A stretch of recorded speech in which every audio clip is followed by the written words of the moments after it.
வணக்கம் அன்பு மாணவர்களே. This is your all about English. இப்போ ஒரு பழத்தை எடுத்துக்கிட்டோம்னா அது காயா இருக்கு, பழமா இருக்கு, இல்லை கனிஞ்சு இருக்கு, இல்லை அழுகி இருக்கு. இப்படி 4 விதமா அதை சொல்லலாம்.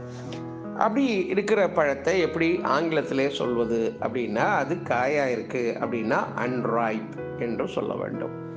நல்ல சாப்பிடக்கூடிய விதத்திலே பழமாக இருக்கிறது என்றால் ரைப் என்று சொல்ல வேண்டும். கனிந்து இருக்கிறது, இன்னும் கொஞ்ச நேரத்தில் அழுக போகிறது, ரொம்ப கனிஞ்சு போச்சு அப்படின்னா ஓவர் ரைப் என்று சொல்ல வேண்டும். அது வீணா போச்சு, அழுகி போச்சு, இனிமே சாப்பிடவே முடியாது அப்படின்னா ராட்டன் என்று சொல்ல வேண்டும்.